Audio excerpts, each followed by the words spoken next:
and welcome to the program from the State Assemblies, your window into the workings of Nigeria's state legislatures. I am your host, Amina Singh. As Nigeria proudly marks 65 years of independence, the mood remains celebratory. State assemblies were not left out of this historic milestone as members pause to reflect on Nigeria's journey of nationhood and unity. In this spirit, we begin with the Lagos State House of Assembly, where members took turns to celebrate Nigeria at 65. Musa Toliat is our guide. Celebration mood was activated as the Lagos lawmakers took their seats in the chamber for the day's legislative proceedings. They need to acknowledge that Nigeria has made remarkable improvements in several sectors of the economy was part of the motion moved by the majority leader, Honorable Naim Adams, under matter of urgent public importance. Our president took office in 2023. He took up the challenge. Today, Nigeria is gaining more global attention. Our economy is stabilizing. The naira is gaining strength. Inflation is reducing continuously. Some lawmakers took turns to reflect on challenges that the country has faced over the years and the efforts by the current administration to address emerging threats to national development. We must convert this renewed hope into a household goods where everybody will enjoy it. This government has already started that. Independence is not just about history. It is about the spirit of unity, courage, and progress that build us as Nigerians. Message of hope to sustain Nigeria's freedom, unity, courage, and progress was also part of contributions by lawmakers. I do not join those who feel this country cannot be better. It is our collective responsibility to look forward and play our part to make Nigeria greater than it is today. The national anthem is enough to speak to what we call our independence today. 65 years. That national anthem speaks to unity. That national anthem speaks to service. Nigeria will surely reach the promised land. So I urge Nigerians not to lose hope in the face of our mountains, which are surmountable. It's a country, and we are growing, and we will continue to grow. And like he said too, in Lagos State, we have a lot of developmental projects that we can mention and that we can talk about. The true measure of our independence is not just in our flags and our parades, but in the quality of life of the average Nigerian. Together with courage and conviction, we continue to move Lagos State and Nigeria forward. Members of the Assembly also commended the Speaker, Right Honorable Mudashiru Ajayi Obasa, for his mastery of democratic processes and standing for the legislative arm of government in the state. Because that while you were the chairman of Conference of Speakers in Nigeria, you also led the Conference of Speakers to former President Buhari, and today all other citizens of Assembly, they are now enjoying what we call autonomy in their different states out of Assembly. Because that recently also, Safety House of Assembly came to pay us a visit to understudy what we are doing in the House of Assembly. So I also want to commend you for what you are also doing in the House of Assembly. And let me also commend my colleagues for the unity that we are enjoying as well. The lawmakers unanimously commend Lagos State Governor Babajide Sanwo-Olu and his predecessor for following the Lagos State Development Plan that has sustained progressive development in various parts of the metropolis. Thank you, Musa.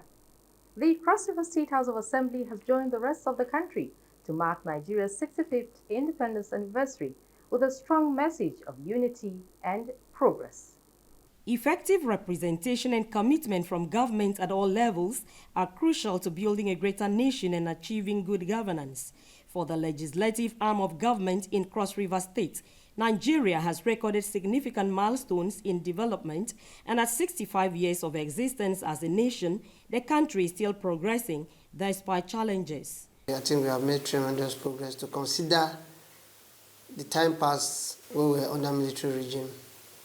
I think now is better. And with this present government, Prince Bassey Edetutu is so concerned about the people. Those abandoned projects, those abandoned infrastructures that belongs to the people, Prince Bassey Edetutu have started reviving them In terms of commitment to our job, I think the 10th Assembly, I give it to them. Everybody's doing well for that. Let me first of all congratulate Nigeria for marking 65 years since independence. Our aim is to come up with motions and bills that can bring about development. So far, so good.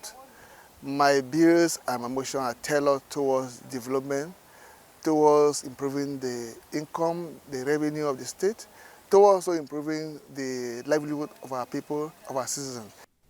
In commemoration of Nigeria's 65th independence anniversary, members of the 10th Assembly in their separate interview highlighted their contributions to the state and nation's growth. Right from the inception of independence, we have noticed so many changes in the country. There's a lot of improvement in the country, ranging from agriculture, security, and all whatnot. In this administration of President Bola Ahmed Tinubu, we have recorded remarkable peace in the country. Coming to our state here, our governor, Prince Basir Irutu, is doing very well in the area of security. And also, as a legislator, it is our duty to help the state and to make laws that will favor the citizenry. While congratulating Nigerians on this year's independence celebration, the Cross River State House of Assembly called on the people of the state to be patient as the House will continue to make laws that will benefit citizens, even as it called for unity to achieve progress. We now take you to Akwa Ibom, where legislators have pledged to honor the memory of patriots who sacrificed to secure Nigeria's freedom and to build upon their legacy for the advancement of all. The 8th Assembly also congratulates President Bola Ahmed Tinubu as Nigeria marks its 65th Independence Day celebration. Nsikak Okon tells us more. The Speaker of Akwa Ibom State House of Assembly, Udemoto, while congratulating Nigerians for the 65th independence anniversary, calls on all to join hands in promoting peace and unity of our nation, Nigeria. He says, 2025 Independence Day celebration is a call for all of us to reflect thoughtfully on whether we have done enough to uphold the values of patriotism, justice, inclusiveness, and integrity as a nation, and thereby urge the people to renew their commitment for the betterment of our country. As representatives of the people, this anniversary calls for sober reflections and renewed commitment to the mandate entrusted to us by our constituents. Given our track record so far, I hate to say we are on course, and the journey ahead presents us with even greater opportunities to improve and deliver. Some lawmakers also made their views known on the celebration of the 65th independence. I want to congratulate all Nigerians for our independence anniversary and also thank God for keeping Nigeria in relative peace all through these years of our independence. And it is my hope and my belief that with our total support to His Excellency the President in his renewed hope agenda, Nigeria is going to get better. So at 65, we would have gone very far than this. But I still have hope and confidence in the President of this country that from some transformation that is being put in place, that there is hope. So far, we have sustained our democracy. I mean, if there's anything that we can talk about that, I mean, that's a democracy that has been sustained. It's a big one for us. Whatever is remaining, it's going to be work in progress and we'll get there. So let's encourage our leaders. I mean, it's not really easy to keep those guys in the barracks, sustainable. 65 years is not a child's play. 65 years shows that we have come of age. And I must really sincerely appreciate His Excellency President and Commander-in-Chief under Sustainable Development Goal have constructed and commissioned 100-bed space mother and child hospital, specialist hospital in my constituency. As Nigeria marks its 65th independence, let us embrace civic responsibility, avoid acts capable of destroying the peace of the country, and contribute meaningfully to the development of our nation. You're watching the program from the State Assemblies, a program that reviews legislative activities in the state houses of assembly across the nation. We now take a break. When we return, Kaduna Assembly passes tertiary education bill, moves to regulate metal waste vendors as Obuna Assembly hails Governor Abiodun on road projects. Stay with us. Do you know your representatives in the National Assembly? Do you know their duties, their promises, and their impact? It's time to bridge the gap between the people and their lawmakers. It's time to know your legislator. Know your legislator, a civic power in your hands, only on NTA Parliament. Join us every week as we bring your senators and representatives closer to you.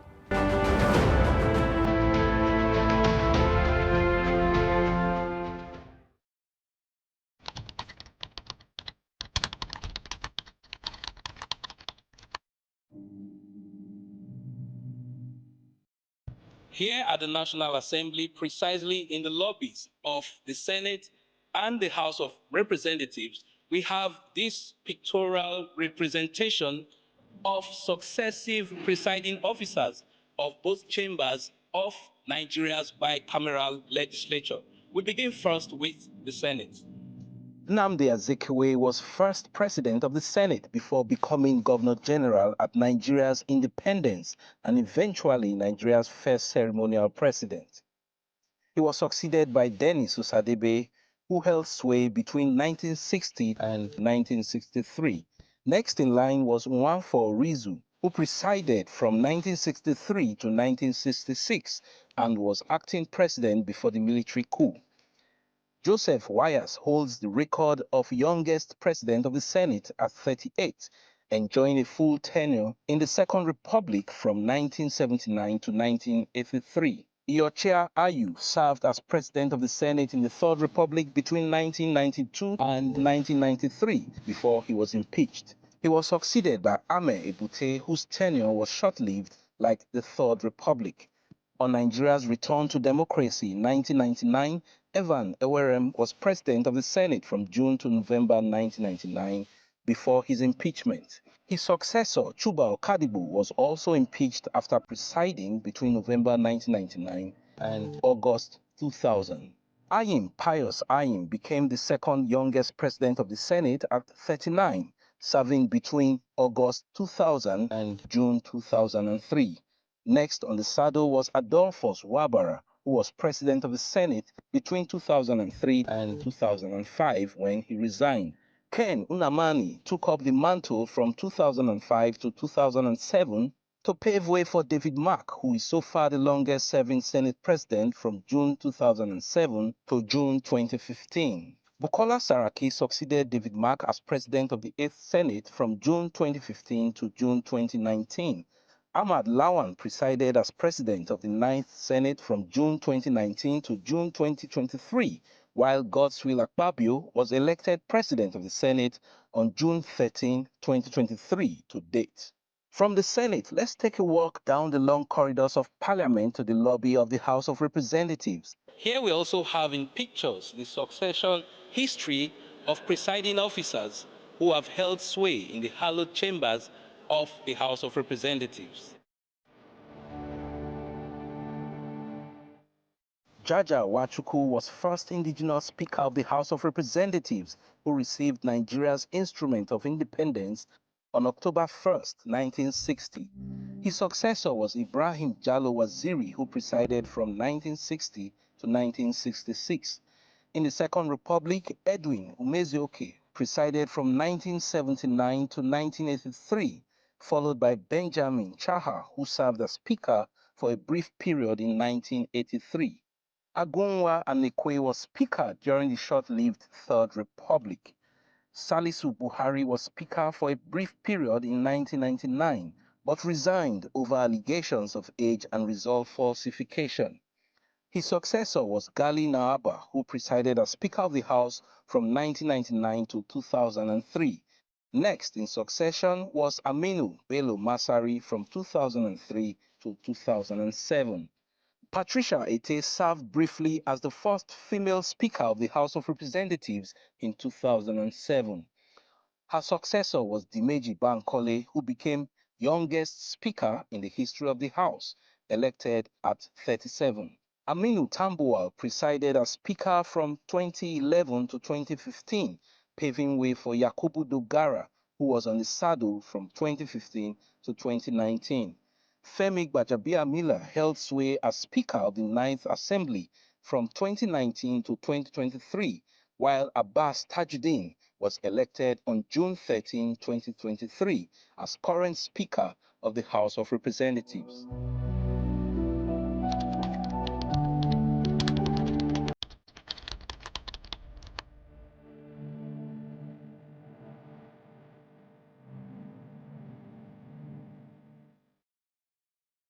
Thank you for staying with us. The Kaduna State House of Assembly has passed a bill to regulate the operations of tertiary institutions in the state. Adamu Sunday reports that 3 bills were introduced for the first reading, while a motion on the regulation of metal waste vendors in the state to support environmental management, uphold public health, and enforce compliance with waste standards was also taken. After the presentation of the report by the Chairman House Committee on Education, Mahmoud Lawal Ismaila, the lawmakers debated the bill before a motion was moved for its adoption and subsequent passage into law. Mr. Speaker, I humbly move that the bill for a law to provide for the establishment of the Kaduna State Tertiary Institutions Regulatory Agency and for other related matters 2025 be passed into law. I rise to support the motion moved by the former Congress leader. Into law.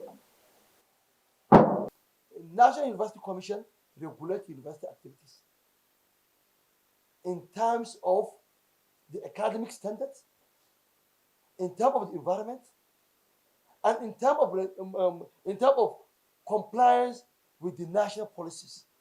While this agency will look into the state rules to ensure that that university complies with all the state rules that relate to the establishment of higher tertiary institutions in the state. In Newborn Polytechnic, 13 students were dismissed by the rector. Just like that, he released a circular that he withdrawn their admission after graduating. How is that possible? They wrote to us, the only thing we can do is to communicate to the Ministry of Education. And up to now, they have done nothing. And the students are there suffering. Mahmoud says, if assented to by the governor, the law will guide the education system in the state. A bill to amend the Kaduna State Landlord and Tenant Law number 18 of 2018. A bill to amend the Kaduna State Urban and Regional Planning Law number 31 of 2018. And a bill to amend the Kaduna State Tax Codification and Consolidation Law number 8 of 2020 were also read. The lawmakers scheduled a date for the second reading of the bills. The Assembly further considered a motion to regulate the activities of metal waste vendors in the state, to promote environmental management, safeguard public health, and enforce compliance with waste standards. Lawmakers added that the motion will help reduce cases of stolen items linked to the activities of some vendors. Thank you, Adamu. Moving on, Ogun State House of Assembly Committee on Works and Infrastructure has lauded Governor Dapo Abiodun for massive investment in road infrastructure across the state. The committee, led by Adegoke Adeonju, during inspection of the projects across the 3 senatorial districts of the state, urged the Ministry of Works and Infrastructure to strictly monitor contractors handling the projects to ensure adherence to quality and standards. Yemi Dalemo has more. The House Committee on Works and Infrastructure, while on tour of ongoing projects in Ogun East Senatorial District, inspected the 1.1 km Oshinubi Road, 2.75 km Abeokuta Obalende Road, Ram Balogun Road in Ijebu-Ode local government.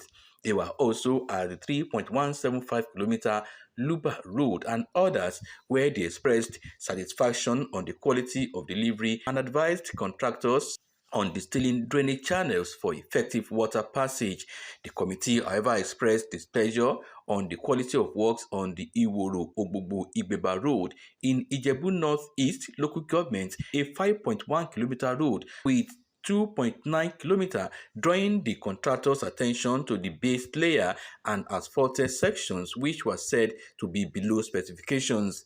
The asphalt. If you dig off the asphalt, are you telling us that we will see 12 after compact? We discovered that this, the main atom, the thickness not up to 15, not up to 10. They are telling us because they don't want this place to be slippery, that they are still going to add to it. I said, okay, take us to where we already asphalted. When we got there, I can see just ordinary cutlass to dig, and I've been seeing the red laterite. And when we asked them to what extent the money have been released to you, they are telling us that maybe they just give us 40%. Not know that we have the record. Committee, while in Ogun Central and Ogun West senatorial districts, appeal for the immediate completion of the Shawojo, Igokoto, and Igbogila Road. Chairman of the committee, Adigoke Adiyonju, observed that the deplorable condition of the road required immediate attention to ease movement of farm produce, human and vehicular movement in the axis. The committee inspected the 9.2-kilometer Songwater, Ijoku, Agbado, Okearo, Akuti roads, and also at Imashayi Ayetoro Road in Yewa North local government, where they commended the governor for ensuring even infrastructural development across the 3 senatorial districts. I'm directing my words to the ministry. At least I know our commissioner is capable. He has done a good job. At least we've been to airport, the international standard. As you know, our governor, he has a good place. Ogun standard is everywhere. Supervising ministry, they don't do their job. If they need more hands to monitor this project, one site engineer monitoring like 3-4 projects. Meanwhile, the Ogun State Governor, Dapo Abiodun, while commissioning units of 20 open stalls at Eredo Market along Ilaro Owode Road, another 20 open stalls at Sayidero Market in Ilaro Township, a block of 2 classrooms with store and office, including set of furniture at Ipaja, Idogo, as well as over 100 solar street lights facilitated by the Deputy Speaker, commended the Deputy Speaker, Bolanle Latifat Ajayi, for facilitating projects that are in line with community demands to her constituency.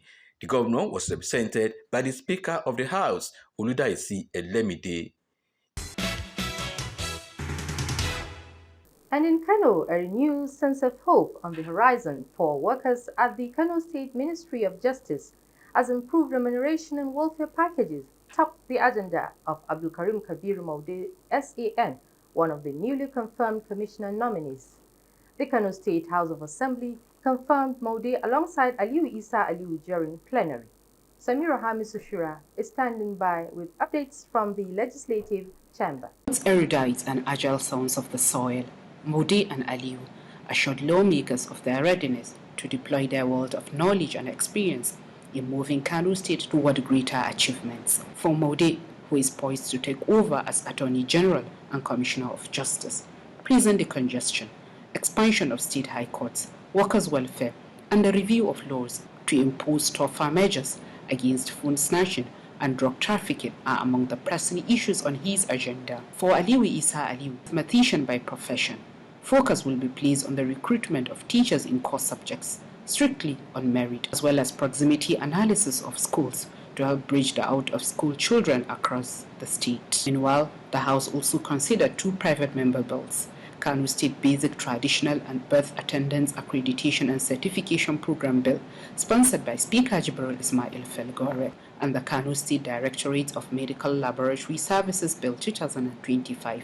sponsored by Zakaria Al-Hassan, Chairman of the House Committee on Health. Thank you for being part of today's episode of the program from the State Assemblies. Remember, you can still watch this episode, news and other programs on our social media handles showing on your screen. I remain your host, Amina Said.